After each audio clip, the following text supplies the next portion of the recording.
మంచి జన్మ రావాలంటే మనసు సంస్కారవంతము కావాలి.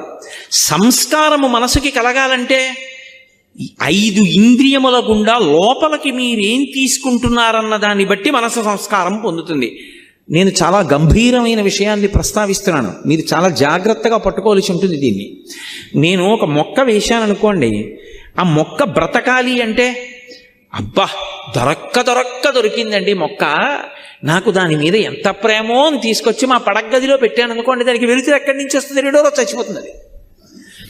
దాని మీద నాకు ప్రేమ ఉండి అది వర్ధిల్లాలంటే దానికి నీళ్లు పొయ్యాలి, సూర్యరశ్మి తగలాలి, మేకలు తినేయకూడదు, చీడ పట్టకూడదు, పురుగులు పట్టకూడదు, కాపాడుకోవాలా వద్దా? అప్పుడైనా అది పెద్ద చెట్టు అవుతుంది. అలాగే అసలు మనస్సు సంస్కారవంతము కావాలనుకోండి, మనస్సులోకి మనసుని ప్రభావితం చేసేవి ఏవి వెడుతున్నాయి అన్నది ప్రధానం. ఇది సాధన.